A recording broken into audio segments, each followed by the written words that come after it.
beau son de sa voix, mon beau son de sa voix. Mon Dieu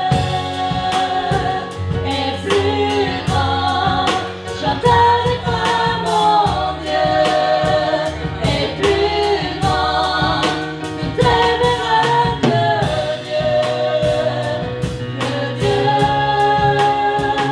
est plus grand.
rempli ma vie. Je suis pardonné par ta mort sur la croix. Je suis racheté par ton si grand amour. Tu t'es chargé de mes péchés. Je suis pardonné. Je suis pardonné par ta mort sur la croix.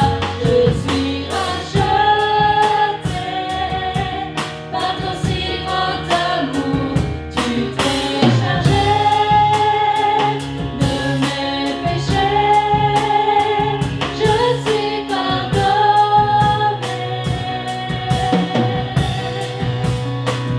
Je suis pardonné par ta mort sur la croix. Je suis racheté par ton si grand amour. Tu t'es chargé de mes péchés. Je suis pardonné.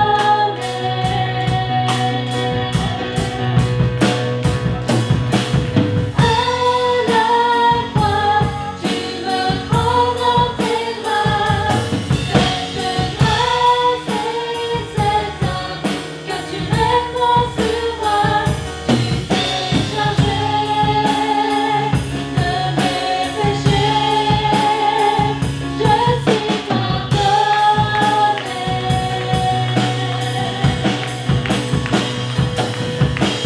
À la croix, tu me prends dans tes bras. Cette grâce et cet amour que tu répands sur moi. Tu t'es chargé de mes péchés. Je suis pardonné.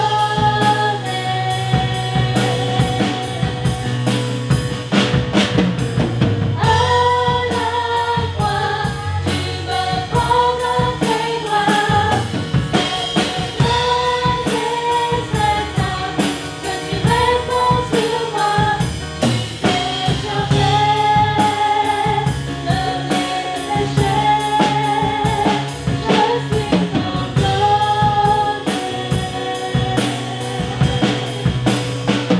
Je suis pardonné par ta mort sur la croix. Je suis racheté par ton si grand amour. Tu t'es chargé de mes péchés. Je suis pardonné.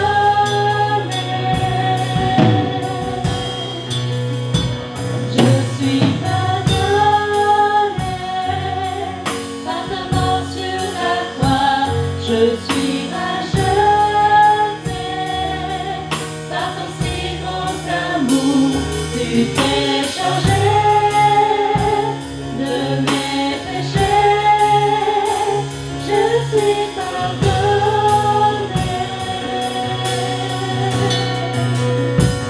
Pardonné.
et sœurs, je voudrais remercier Dieu parce que j'ai passé une prise de sang. Et à la prise de sang, on a vu que j'avais une pointe au pancréas. Après, le médecin m'a dit d'après une prise de sang une semaine et demie après. Et là, alors, j'ai fait une prise de sang et il est révélé qu'il n'y avait plus rien dedans. Quoi. Amen.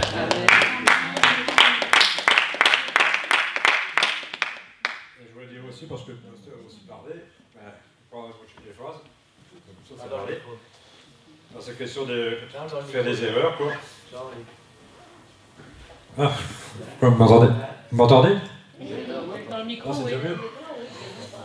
Je voudrais vous dire aussi que, quelles que soient les erreurs qu'on fait, regardez, moi j'ai fait des erreurs aussi, il y a aussi des erreurs que j'ai fait. C'est grâce à Dieu et à ma femme et à la famille Neuroy que je suis là. C'est pour ça qu'on ne peut pas juger les gens, au contraire, on doit les entourer comme la Bible dit. Amen. Parce que celui qui n'a pas péché jette la première pierre. Soyons soudés entre chrétiens. Amen. Et vous verrez, l'Église ira bien. Et soutenons le pasteur, car il en a besoin aussi. Amen. Et je voudrais qu'on félicite aussi la chorale et les musiciens. Comme je vois, j'ai demandé pour rester 5 minutes, mais c'est pas grave. Ouais. Pour ce qu'il faut, parce qu'il faut un très bon travail. Et que Dieu les bénisse. Amen. Amen. Amen. Amen. Donc, vous avez vu que j'ai malais, je suis tombé dans l'appartement. Je suis resté 2 heures, plus de 2 heures par terre sans pouvoir me reposer. J'avais plus de force dans les bras ni dans les jambes. Alors, le lendemain, le médecin est venu, il m'a ausculté, il m'a fait une prise de sang. Et par la prise de sang, on a vu que j'avais une insuffisance rénale, une insuffisance hépatique. J'avais de l'hypertension et du diabète. Alors, on m'a fait un tas d'analyses, le cœur, le foie, tout. Et pour le moment, tout est bon. C'est juste du diabète que je soigne par médicaments et l'hypertension. Mais sinon, tout est rétabli, tout est bien. Je remercie le Seigneur pour ça. Voilà. Ce matin, on va continuer la parole du Seigneur. Amen, c'est la dernière partie ce matin sur la prière, notre Père. Et je vous ai déjà expliqué que le dernier verset, les manuscrits les plus anciens ne reprennent pas ces derniers versets. Donc ils sont très bien, ils sont très réels par rapport à ce que le Seigneur est, mais je ne veux pas m'attarder sur ces versets pour des raisons personnelles. Voilà. Parce que comme ça on reste vraiment attaché à ce que la parole du Seigneur nous donne. Amen. Amen. Donc on rentre dans la dernière partie du verset 12 de Matthieu chapitre 6, la prière que le Seigneur nous a enseignée. Il est dit, pardonne-nous nos offenses, comme nous aussi nous pardonnons à ceux qui nous ont offensés. Ça c'est la traduction Louis II, c'est-à-dire la traduction la plus courante. La traduction d'Arby dit, remets-nous nos dettes, comme nous aussi nous remettons à nos débiteurs. Pour ceux qui étaient là dimanche dernier, c'est ce que nous avons vu. La traduction littérale dit, remets-nous nos dettes, comme nous avons aussi. Et ça change beaucoup de choses. Comme nous avons aussi remis à nos débiteurs. Amen. Gloire au Seigneur. Je vais vous rappeler ce matin une des définitions du mot pardon. Le pardon, c'est le résultat, ça c'est un peu un pléonasme, mais c'est la définition. Le pardon est le résultat de l'acte de pardonner. C'est la rémission d'une faute. C'est tenir une offense, une faute, pour nul et ou l'excuser. Et renoncer, et ça aussi c'est très important, renoncer à en tirer vengeance. Amen. C'est une des définitions du pardon. Le verset qu'on a lu nous conduit à une même action, le pardon, mais dans 2 directions différentes. La première direction, c'est pardonne-nous nos offenses ou remets-nous nos dettes. C'est entre Dieu et nous. Et la deuxième direction, et c'est celle qui nous intéresse ce matin, la deuxième direction est celle-ci, comme nous aussi, nous pardonnons à ceux qui nous ont offensés. Ou dans la traduction littérale, comme nous avons aussi remis à nos débiteurs. Amen. C'est là-dessus que nous allons nous attarder un peu ce matin. Et je veux qu'on puisse bien réfléchir à cette définition du pardon, parce que c'est très important. Hein, une des définitions du pardon, c'est remettre une offense ou une faute et ne pas chercher à en tirer vengeance. Et ça, c'est vraiment quelque chose de très important. La semaine dernière, on a vu que Dieu a pardonné à l'homme, bien qu'il aurait pu se venger, que l'homme lui ait désobéi. Le Seigneur a mis tout son cœur, tout son amour, toute son énergie, tout ce qu'il est, il a mis tout dans sa création, et voilà que cette création a péché, elle a offensé. Et le Seigneur aurait pu se venger. Mais non, le Seigneur a choisi de pardonner. Il a choisi de pardonner. Et c'est vraiment quelque chose de très important de se souvenir que, quoi que nous fassions, le Seigneur a choisi de nous pardonner. Et on doit aussi se souvenir que, bien souvent, ou peut-être trop souvent, nous offensons le Seigneur en toute connaissance de cause, volontairement. Nous savons ce que Dieu veut, nous savons ce qu'il attend de nous, nous savons ce qu'on ne peut pas faire ou ce qu'on doit faire, et nous choisissons délibérément de faire autre chose. C'est une offense volontaire. Et malgré ça, c'est important qu'on puisse bien comprendre ça pour la suite de la prédication de ce matin. Malgré ça, le Seigneur nous pardonne. Amen. Parfois on pense que non, quand on pêche, bon Seigneur, c'est pas volontaire. Chaque fois que nous savons pertinemment, nous allons faire quelque chose. Et nous savons que Dieu ne veut pas qu'on le fasse. Nous allons aller quelque part, nous savons que Dieu ne veut pas qu'on aille là-bas. Nous allons dire quelque chose et nous savons très bien que Dieu ne veut pas qu'on dise ça. Nous allons ne pas faire quelque chose alors que nous savons que Dieu veut que nous le fassions. C'est une offense volontaire envers Dieu. Et Dieu pourrait en tirer vengeance. Je répète, c'est une offense volontaire. Mais non, Dieu choisit le pardon. Amen. Le pardon. Amen. Merci Seigneur, parce qu'il choisit le pardon. Sinon, nous serions tous morts. Amen. Amen. Gloire au Seigneur. Amen. Alléluia.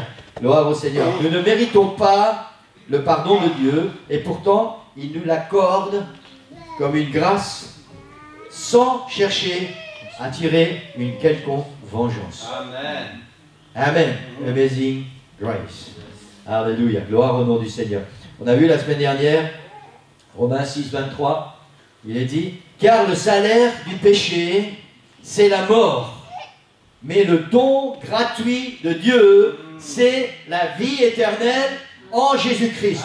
Maintenant, vous savez, ce verset est tellement réel, non seulement en ce qui concerne le pardon de Dieu envers nous, mais c'est ce qu'on va voir ce matin en ce qui concerne le pardon de l'homme envers l'homme. La vie éternelle, le manque de pardon ou le refus de pardonner amène la mort. Et ce verset est tellement réel, non seulement dans nos rapports avec Dieu, mais dans nos rapports entre frères et sœurs en Christ. La vie, la vie. Amen. Gloire au Seigneur. Amen. Ce matin, je vais attirer votre attention sur la construction de cette phrase que nous allons méditer. Il est dit, pardonne-nous nos offenses, comme nous aussi, nous pardonnons. Traduction littérale, c'est, remets-nous nos dettes, comme nous aussi, nous remettons les dettes. Et la construction de cette phrase, très importante, aussi incroyable que cela puisse paraître, il semblerait,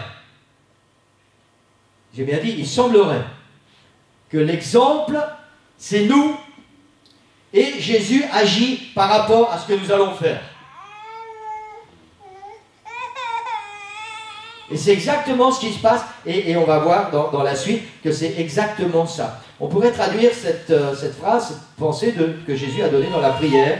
Puisque j'ai pardonné à ceux qui m'ont offensé, pardonne-moi mes offenses envers toi. Et c'est exactement ce que le Seigneur enseigne dans cette prière. Pardonne-nous nos offenses. Il dit voilà comment vous devez prier. Pardonne-nous nos offenses comme nous aussi, nous pardonnons. Comme nous aussi, nous pardonnons. Le verset suivant, dans Matthieu 6, 14 et 15, il est dit, et c'est toujours Jésus qui parle, et c'est les versets qui suivent directement cette prière que Jésus enseigne. Il dit, si vous pardonnez aux hommes, écoutez bien ce que Jésus dit, si vous pardonnez aux hommes leurs offenses, votre Père Céleste vous pardonnera aussi.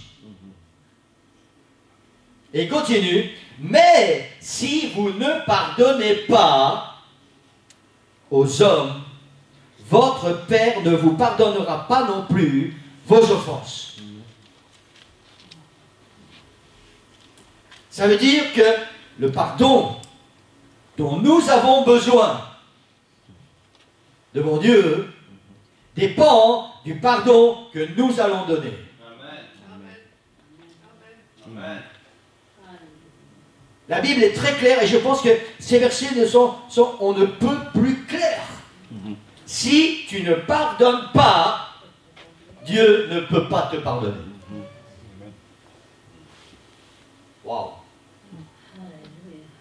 Parfois on pense qu'on peut rester comme ça sans pardonner aux gens et puis continuer à vivre. Non, non, non. C'est très clair. Si vous ne pardonnez pas aux hommes, Dieu ne vous pardonnera pas.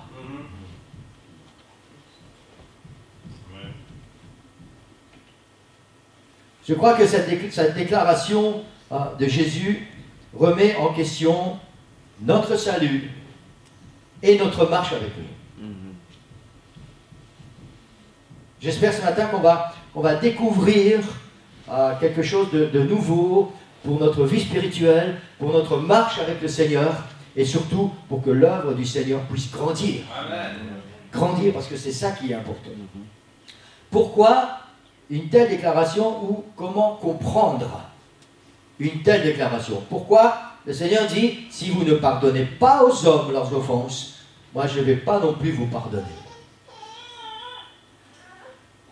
La première réponse, c'est si Jésus, Dieu manifesté en chair, juste, saint, parfait, sans péché, à qui on n'a rien à pardonner, si lui est mort sur la croix pour pardonner nos péchés, pour pardonner nos offenses, alors nous ne pouvons pas ne pas pardonner aux autres, puisque nous aussi nous sommes pécheurs, des offenseurs, et nous avons besoin de pardon. Amen.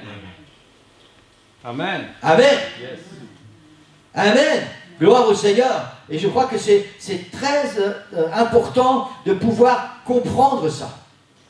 Le Seigneur qui est saint, qui n'a pas besoin de pardon, lui nous a pardonné. Amen. Alors nous qui sommes des pécheurs et qui avons besoin de pardon, nous devons être capables de faire la même chose. Yes. Amen. Une deuxième raison, celle-ci, s'il y a dans votre cœur quelque chose que vous n'avez pas pardonné à quelqu'un, et je sais de quoi je parle, croyez-moi, ce sentiment produit de l'amertume, de la haine, de la violence. Il nous attire et nous entraîne vers le bas et ferme la porte de notre cœur à une guérison divine. Amen. Amen. Amen. Jésus ne peut pas travailler dans un cœur qui vit avec ce sentiment de ne pas pardonner. Et donc, il ne peut pas nous changer tant que nous ne décidons pas de pardonner. Le fait de décider de ne pas pardonner ferme la porte à l'œuvre du Seigneur dans notre cœur. Amen. C'est très très très important, l'Église. Vraiment très important. Jésus a illustré un petit peu cette façon de penser dans une parabole. On va pas lire la parabole ce matin, je vais vous l'expliquer un petit peu. Et je pense que tout le monde connaît un petit peu cette parabole où Jésus enseigne à ses disciples qu'il dit le royaume des cieux est semblable à un homme qui voulait faire rendre des comptes à tous ceux qui sont ses sujets. Et la Bible dit que quand il se mit à compter, on lui amena à ce roi, un homme très riche, un roi puissant, on lui amena quelqu'un qui devait 10 000 talents. Vous connaissez cette parabole? j'ai découvert des choses extraordinaires en préparant pour nous ce matin. 10 000 talents.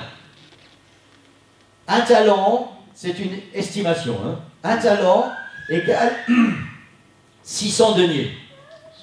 6 000. Pardon? 6 000 deniers. 6 000, merci. C'est bien, vous suivez. Un denier équivaut à plus ou moins, du temps de Jésus, cette parabole, au salaire journalier d'un ouvrier. À l'heure actuelle, le salaire journalier, plus ou moins, d'un ouvrier, c'est 80 €. Avec ou sans les charges, déduction d'impôts, faites ou pas, c'est plus ou moins. Un talent égale 80 € fois 6 000. 480 000 €. Et 10 000 talents, c'est ce que cet homme devait à ce riche roi. 10 000 talents égale 480 000 € fois 10 000, qui équivaut à 4 milliards 800 millions d'euros. Jésus, il n'a pas pris une petite cloche, hein. Il a waouh, une grosse marmite. Voilà ce que cet homme qu'on amène à Jésus doit à ce roi. Il lui doit 10 000 talents. 4 milliards 800 millions d'euros. Ça fait rêver, hein? Vous imaginez la fortune de ce roi? Amen. Et Jésus continue et il dit que cet homme qu'on a amené devant le roi, bien sûr, il n'avait pas de quoi payer sa dette. Alors il s'est jeté à genoux devant le roi. Il a imploré la grâce du roi. Et Jésus enseigne à ses disciples au travers de cette parabole que le roi, ému de compassion, lui a remis sa dette. Il a dit, je pardonne, tu ne me dois plus rien. 4 milliards 800 millions d'euros. Tu ne me dois plus rien. Tu es libre. Waouh! Et cet homme, il est tellement content. Ah, je suis heureux, vous savez, parce que la nuit, certainement, il ne devait pas dormir. Certainement, il devait avoir beaucoup de cheveux blancs. Une dette de 4 milliards 800 millions d'euros. Hein? Même si j'étais PDG, je ne gagnerais pas ça sur toute une vie, moi. Et le roi lui dit, je remets ta dette. Pardonnez. Cadeau. Et cet homme s'en va, tout heureux. C'est ce que Jésus raconte dans cette parabole. Et quand cet homme s'en va, il rencontre un de ses compagnons. Écoutez bien la différence. Celui qu'on a amené devant le roi, c'est juste un sujet royal. Un homme du peuple qui a une dette envers le roi. Le roi lui a remis sa dette, même s'il ne le connaît pas intimement. Et cet homme, quand il sort, il rencontre un de ses compagnons, un ami, qui lui doit 100 deniers. Un denier, 80 €. 100 deniers, 8 000 €. Celui qui vient d'être pardonné devait 4 milliards 800 millions d'euros au roi. Son ami, qu'il rencontre maintenant, lui doit 8 000 €. Une paille, hein? Quoi, c'est vrai, par rapport à 4 milliards 800 millions d'euros. Rien du tout. 8 000, oui, petit malheureux 1000 €. Et la Bible dit que celui à qui on vient de remettre cette dette de 4 milliards 800 millions d'euros, il attrape son ami, il commence à le secouer et il dit, maintenant tu vas rembourser ta dette. Et son ami se jette à ses pieds, il dit, écoute, pardonne-moi, donne-moi encore un peu de temps, je ne peux pas. Et l'autre il dit, non, tu vas rembourser ta dette. Alors il appelle des gens et il fait mettre cet homme en prison jusqu'à ce qu'il paye sa dette. Seulement 8 petits 1000 €, alors qu'on vient de lui pardonner 4 milliards 800 millions d'euros.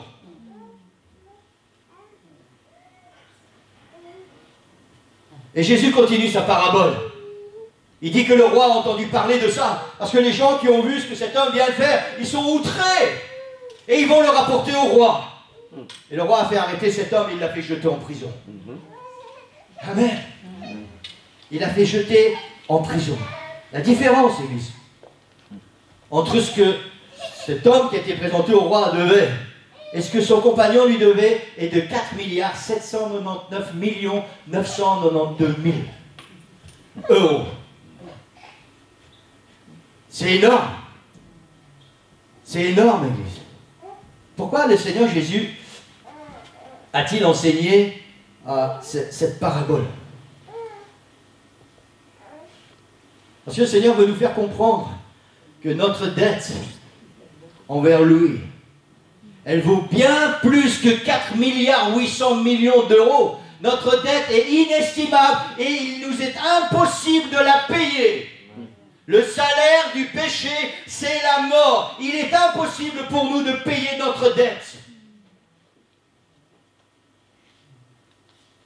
Et dans sa prière, Jésus enseigne, pardonne-nous nos offenses, comme nous aussi nous pardonnons à ceux qui nous ont offensés. Seigneur, quelqu'un m'a offensé de quelques petits 8 000 euros.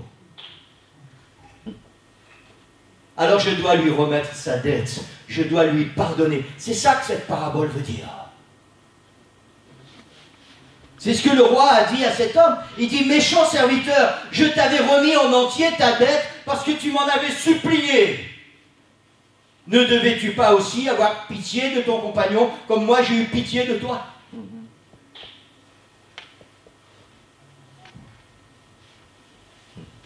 Amen. Parfois c'est intéressant, Église, d'aller voir un petit peu les termes qui sont employés dans la Bible et qui étaient du temps de Jésus ou de l'Ancien Testament, à quoi ça équivaut maintenant. C'est incroyable. Quand j'ai fait le calcul avec la calculatrice, 4 milliards 800 millions d'euros, j'ai dit comment c'est possible, Seigneur? Amen. Amen. Alléluia. Alléluia. Tu ne peux pas être pardonné si tu ne pardonnes pas. C'est la parole de Dieu pour nous ce matin, Église. Tu ne peux pas être pardonné si tu ne pardonnes pas. C'est une façon dont Dieu travaille. Tu ne peux pas avoir tes péchés pardonnés si tu ne pardonnes pas à ceux qui t'offensent. Peu importe la taille de l'offense. Peu importe. Le Seigneur n'a pas posé de conditions ou de limites. Il a dit, bon, si on te fait une petite offense, si quelqu'un te joue une petite crasse, bon là tu dois pardonner. Mais si c'est quelque chose de grave, non, non, tu ne dois pas pardonner, c'est pas possible, c'est trop grave. Le Seigneur n'a mis aucune condition, aucune échelle de valeur. Il a dit, tu pardonnes et moi je pardonne. Tu pardonnes pas, moi je pardonne pas. Waouh. Parfois on a du mal à comprendre la Bible. Hein. Et quand on la comprend, ça nous semble tellement fort. Fort. La semaine dernière, on a parlé de steak, vous vous souvenez? On avait un bon steak à manger, une bonne nourriture. Et ce matin, c'est pareil. Ce matin, c'est la même chose. C'est une nourriture tellement puissante que le Seigneur veut nous enseigner ce matin. Amen. J'ai marqué ceci, je peux concevoir que parfois, parce que je l'ai vécu, je peux concevoir que parfois l'offense est tellement grande qu'il nous semble qu'on ne pourra jamais réussir à pardonner.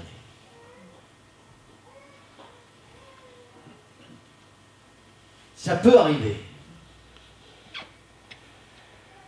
La cicatrice qui a été ouverte dans notre cœur est tellement grande qu'on a l'impression que jamais cette plaie ne va se refermer et jamais nous ne pourrons pardonner.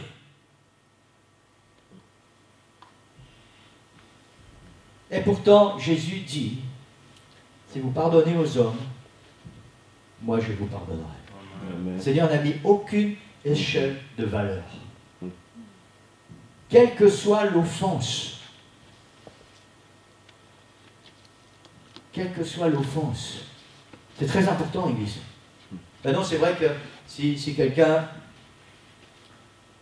allez, je vais dire, nous fait, comme on a l'habitude de dire, une petite crasse, un petit tour par derrière, hein, wow, c'est pas grave, on oublie. Et quand c'est beaucoup plus important, non, ça, je ne peux pas passer. Hein. C'est pas possible, je ne peux pas le laisser faire ça.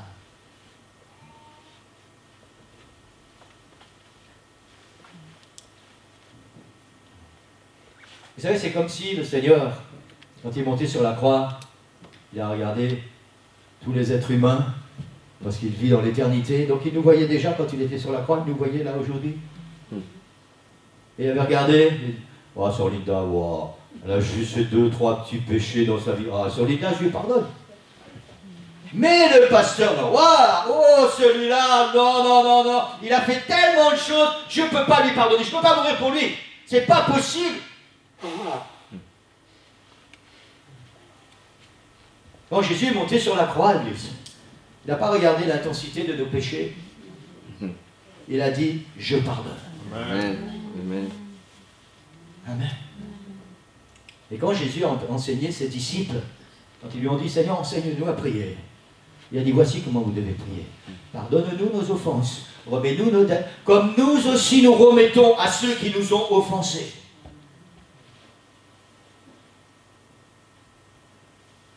Amen.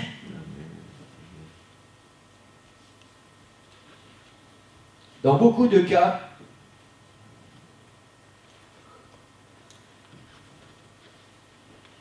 il y a des choses qui nous semblent impossibles à pardonner, même quand on est enfant de Dieu. Parfois, on pourrait penser que, oui, mais tu es chrétien, tu es un enfant de Dieu. Jésus a changé ta vie, il t'a rempli de son esprit, il a mis des sentiments différents dans ton cœur. Donc tu devrais être capable de pardonner. Même pour nous, enfants de Dieu, parfois il y a des moments où on pense qu'il va être impossible de pardonner. On regarde les gens du monde, les gens qui sont dehors, on dit ouais mais c'est normal qu'ils ne pardonnent pas, c'est des gens du monde. Mais nous, enfants de Dieu, ayant l'esprit de Dieu en nous, parfois on a ce genre de réflexion. Je ne vais pas pouvoir pardonner. Je ne vais pas réussir à pardonner. Et pourtant, la Bible nous enseigne que le pardon est le seul remède pour vivre une vie épanouie. C'est le seul remède, l'Église. Amen. Amen. Alléluia. J'ai noté une pensée. Pardonner, c'est libérer un prisonnier et découvrir que ce prisonnier, c'était moi. Amen. Amen. Pardonner, c'est libérer un prisonnier et découvrir que ce prisonnier, c'était moi. Amen. Cette même personne, Lewis Smedes, ou Smedes, je ne sais pas comment on dit, a écrit ceci.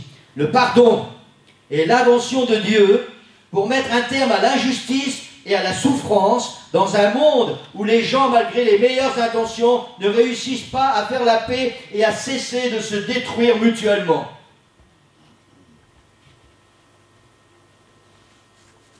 Et c'est tellement vrai, Église. C'est tellement vrai. Le manque de pardon va nous entraîner dans une spirale infernale et sans fin, qui va nous plonger dans l'amertume, dans le désespoir, dans la rancœur, dans la haine, dans la jalousie, dans la dépression. Le refus de pardonner va nous détruire, autant physiquement que moralement, que spirituellement. Refuser de pardonner égale entrer au séjour des morts.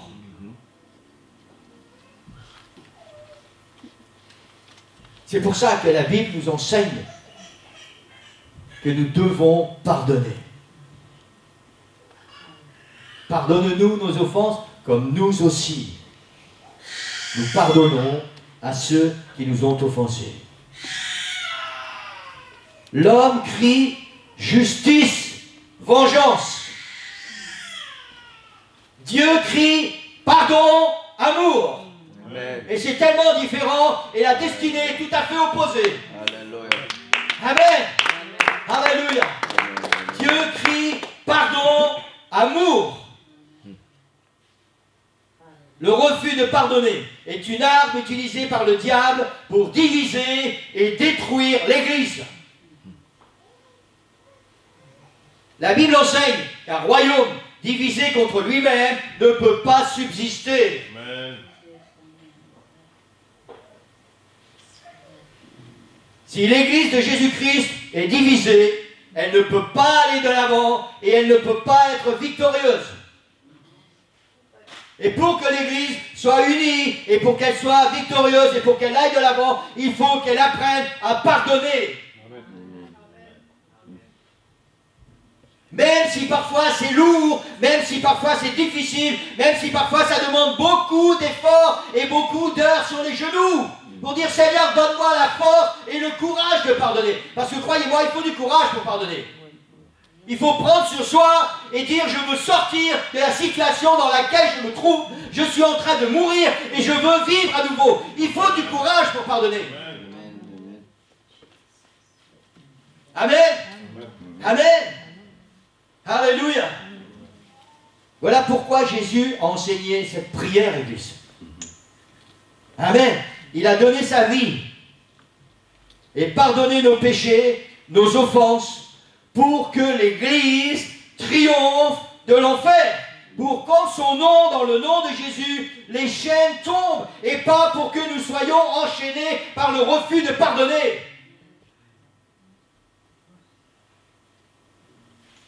Amen. Amen. Amen. Si vous êtes d'accord, dites Amen. Vous n'êtes pas d'accord, c'est la parole du Seigneur, alors dites Amen quand même. Amen. Alléluia. Alléluia. Gloire au Seigneur. Pour réussir à pardonner aux autres leurs offenses et de ce fait nous rendre libres nous-mêmes, nous devons posséder la clé qui ouvre la porte. Parce que c'est facile de lire la parole du Seigneur, facile de dire « Ah, le Seigneur a dit, il faut pardonner les offenses. » Mais pour arriver à pardonner, Église, il y a une clé qui ouvre une porte, sans laquelle nous n'arriverons jamais à pardonner. Et cette clé, c'est celle-ci. Je suis, moi aussi, coupable d'offense. Quand nous n'arrivons pas à pardonner, quand nous refusons de pardonner, c'est tout simplement parce que nous oublions que nous ne sommes pas des saints avec une auréole au-dessus de notre tête. Nous oublions que nous sommes des pécheurs sauvés par grâce et que très certainement nous aussi nous avons offensé notre prochain et même parfois des gens qui nous aiment. Amen. Et ça, c'est la clé qui ouvre la porte au pardon. Il dit, quand nous aurons compris que nous aussi nous sommes des pécheurs, que nous non plus nous ne sommes pas parfaits, alors ça va être tellement plus facile de pouvoir pardonner. Amen. C'est la clé. C'est la clé. Moi aussi, volontairement ou pas, j'ai certainement blessé quelqu'un profondément. Moi aussi, j'ai certainement trahi la confiance d'un ami. Moi aussi, j'ai probablement été injuste envers quelqu'un qui n'avait rien fait de mal.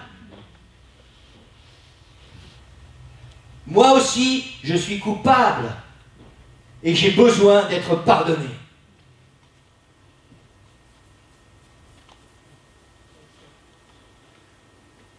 J'ai vécu depuis 3 ans, plus ou moins, cette expérience du pardon dans ma vie. Je savais dire à quelqu'un, ouais, je te pardonne. Mais tout ce qui m'était arrivé jusqu'à maintenant, c'était des petites offenses. Parfois un petit peu plus importantes. Mais j'avais toujours réussi à dire, je te pardonne. Et puis un jour, il y a eu une offense tellement grande, tellement importante,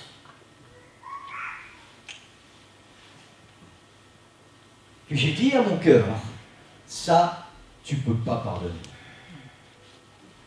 J'ai enseigné à mon esprit, tu ne dois pas pardonner. C'est vrai que cette offense était tellement grande, c'était tellement douloureux, ça m'a fait tellement souffrir. Et vous savez, en réalité, ce qui m'a fait le plus souffrir, ce n'est pas l'offense, c'est le fait que j'ai enseigné à mon âme, tu ne vas pas pardonner. Et ce refus de pardonner a mis dans mon cœur la haine, l'amertume, le mépris. Et un peu à la fois, mes os, comme dit le roi David, mes os se sont desséchés à l'intérieur. À l'intérieur. Jusqu'au jour où je me suis rendu compte et j'ai été dans la présence du Seigneur et j'ai dit, Seigneur, je veux sortir de cette situation. Le Seigneur a dit, d'accord, alors tu dois pardonner. Ah, Seigneur.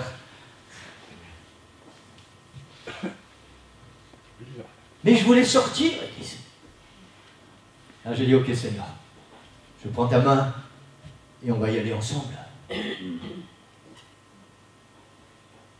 Et le Seigneur m'a appris à pardonner. Vous savez quoi? Le pardon a brisé mes chaînes.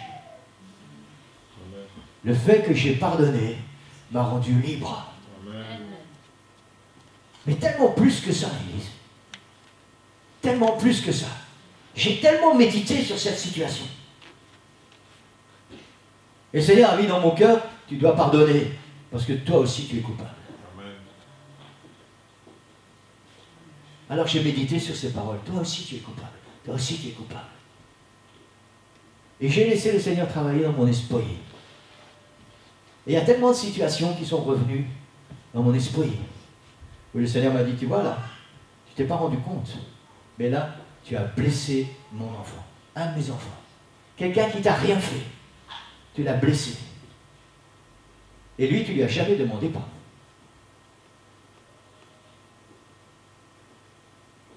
Et il y a toutes des phases de ma vie qui sont passées dans mon esprit, Église.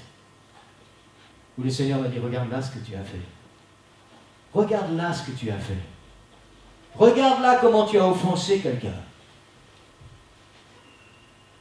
Et c'est seulement, Église, c'est seulement quand nous avons dans notre cœur le désir de pardonner que le Seigneur va nous faire réaliser combien nous aussi nous avons besoin d'être pardonnés. Parce que c'est facile de critiquer les gens. C'est facile de juger les gens. C'est facile de dire, oui, mais ce qu'il m'a fait, non, non, c'est trop grave. C'est un homme de Dieu, c'est une femme de Dieu, c'est un chrétien depuis tant d'années. Et pourquoi il a fait ça? Non, mais c'est pas possible.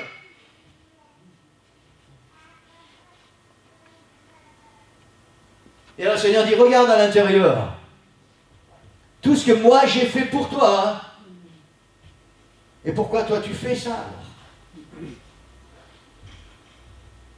Tu n'es pas capable de pardonner, et regarde tout ce que moi j'ai dû pardonner.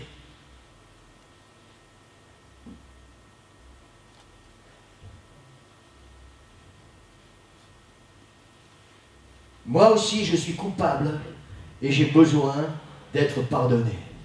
C'est la clé, Église, qui ouvre la porte pour briser les chaînes. Maintenant, celui à qui vous pardonnez, s'il accepte votre pardon, merci Seigneur. S'il n'accepte pas, il fait ce qu'il veut. Il fait ce qu'il veut. Mais nous, enfants de Dieu, nous devons briser les chaînes qui nous lient quand nous refusons de pardonner.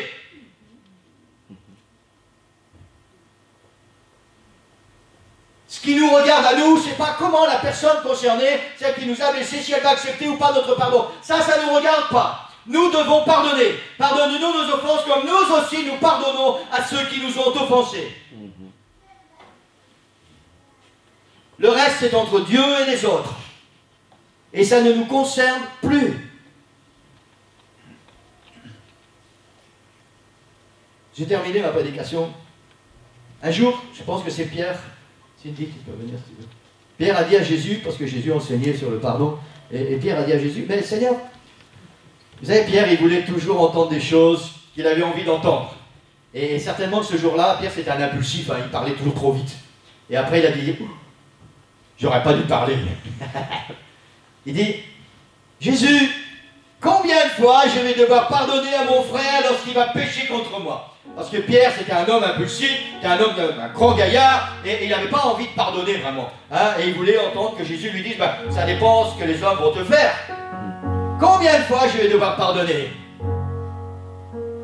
Est-ce que ça peut aller?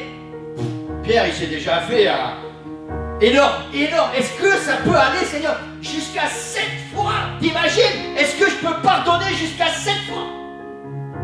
1 fois, 2 fois, 3 fois, 4 fois, 5 fois, 6 fois, 7 fois. Est-ce que je dois pardonner tout ça? Jésus le regarde et dit, Pierre, pas seulement 7 fois, mais 70 fois 7 fois. Ah non, alors là, je suis sûr que Pierre est tombé dans les pommes. Ah non, c'est pas possible, Seigneur, pas possible. À l'infini, c'est ce que Jésus enseignait. À l'infini, tu dois pardonner. Tu dois toujours pardonner, parce que tu dois toujours te souvenir que chaque jour, quand ta journée est terminée, tu dois aller dans la présence du Seigneur et tu dois lui demander pardon pour toutes les offenses que toi tu as causées pendant cette journée. Et le Seigneur, lui, va te pardonner plus que 70 fois cette fois. Hein. À l'infini. À l'infini. Amen. Alléluia. J'aurais pu parler aussi ce matin, je ne vais pas en parler parce que le temps passait trop vite. J'aurais pu parler de l'enfant prodigue. C'est tellement un grand exemple pour nous, Église. Cet enfant qui va voir son père et dit, voilà, tu me donnes mon héritage, moi j'ai décidé de vivre ma vie. Alors tu me donnes mon héritage, mon argent, et je m'en vais. Je me casse. Et cet enfant, il s'en va.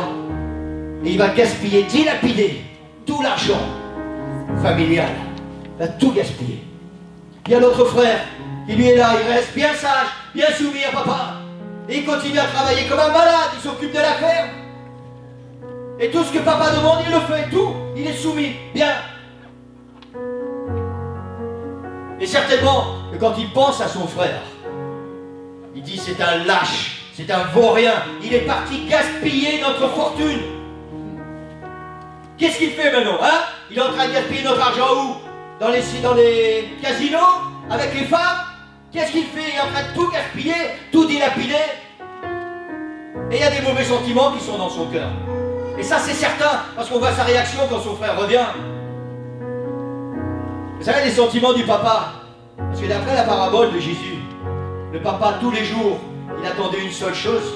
Il regardait au loin le chemin de où devait normalement revenir son fils. Et encore une fois, ce jour-là, le papa est là et il regarde si peut-être c'est aujourd'hui que mon fils va revenir. Et c'était aujourd'hui. Et le fils est revenu. Et le papa est tellement... Vous savez, celui qui a été offensé, c'est pas le frère, c'est le papa. Hein? Le papa qui a travaillé toute sa vie pour économiser quelque chose, pour construire quelque chose. Et ce fils qui lui dit, maintenant tu me donnes une partie, celle qui m'appartient, et moi je vais la gaspiller. Ce papa, il avait de quoi être fâché après son fils. Et pourtant, la Bible dit que quand il a vu son fils, il l'a pris, il a couru au-devant de son fils. Il l'a pris dans ses bras et il a dit à ses serviteurs, venez, venez, mettez-lui un anneau d'or au bras et au doigt. On l'a revêtu avec des vêtements propres et on a tué le veau gras, le veau qu'on mettait de côté pour une grande occasion. Il a tué le veau gras et il a fait un grand festin. Il a dit, mon fils est de retour. Il a pardonné. Et le frère, lui, il est revenu des champs. Il voit tout ça, il dit qu'est-ce qui se passe? Il dit ton frère, et il commence à avoir la rage. La rage. Il n'y avait aucun sentiment de pardon dans son cœur. Aucun sentiment. Et son père a dû travailler avec lui à cause de ça. Et ces sentiments qui étaient dans son cœur étaient occupés à le détruire. Parce qu'il ne pouvait pas réussir à pardonner. Amen. Amen. Pardonne-nous nos offenses, comme nous pardonnons à ceux qui nous ont offensés. Je vais me donner encore 3 minutes, l'Église. Maintenant, c'est plus une parabole. C'est quelque chose qui s'est réellement passé. Il y a des hommes qui ont pris une femme en flagrant délit d'adultère. Et la loi de Moïse disait que si une femme était prise en flagrant délit d'adultère, elle devait mourir. lapidé. Lapidé. Pas de pardon. C'était la loi de Moïse et elle devait être appliquée en Israël. Parce que c'était sa loi que Dieu a donnée à Moïse. Et voilà que ces gens trouvent une femme, ils la surprennent en flagrant délit. Maintenant, pourquoi on n'a pas amené l'homme devant Jésus? Hein? Parce que lui aussi il était coupable, il savait très bien que cette femme elle était adultère. Ça c'est un autre problème. On a pris cette femme, on l'a amenée et on l'a jetée aux pieds de Jésus. Et on a dit à Jésus, voilà, la loi de Moïse dit que cette femme doit mourir. Toi, qu'est-ce que tu dis?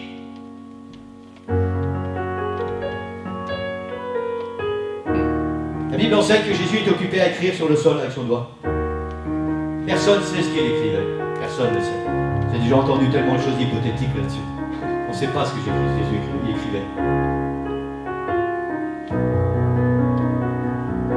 Et sans même relever la tête, Jésus a dit, ok, cette femme a péché. La loi dit qu'elle doit mourir. Elle doit mourir. Elle est coupable. Et Jésus continue. Il dit que celui qui est sans péché jette la première pierre. Le Seigneur n'a pas dit non, non, non, non, vous ne devez certainement pas la condamner. Il a dit ok, elle est coupable. Elle a péché. Mais que celui qui n'a jamais péché jette la première pierre. Et il a continué d'écrire. Quelque temps après, Jésus relève la tête. Il n'y avait plus personne. Il n'y avait plus que cette pauvre femme.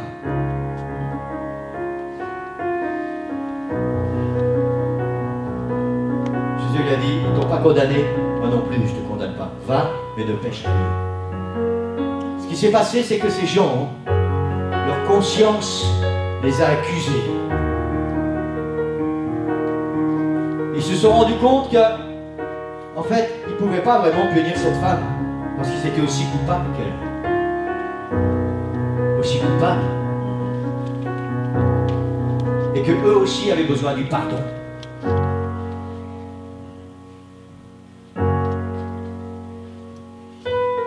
Amen. Amen. J'aimerais qu'on puisse fermer les yeux ce matin.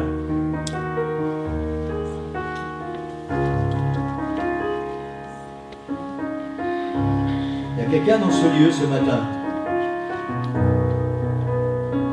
qui est enchaîné, lié dans le refus de pardonner. J'ai ressenti ça très fort quand j'ai préparé cette prédication. Quelqu'un est enchaîné par le refus de pardonner.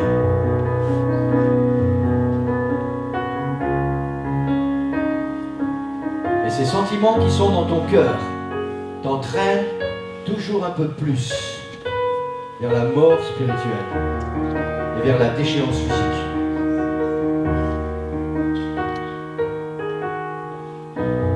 Le Seigneur te dit maintenant, tu dois pardonner.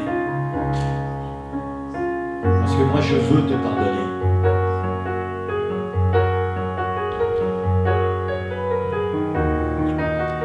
Tu dois pardonner, c'est ce que Jésus dit, si tu veux que je restaure ton cœur.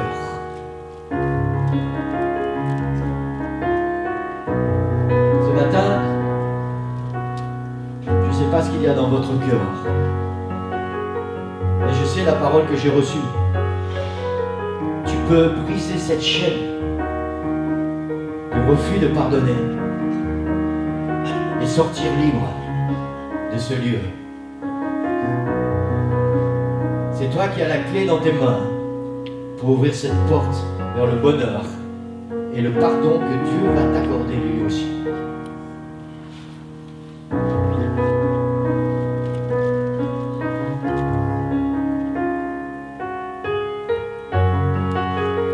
Je laisse le Saint-Esprit travailler dans votre cœur maintenant. Si vous avez besoin de venir à l'hôtel, vous pouvez venir à l'hôtel. Si vous préférez rester où vous êtes, Faites comme vous sentez dans votre cœur. Il y a au moins une personne ce matin a besoin d'ouvrir la porte du pardon.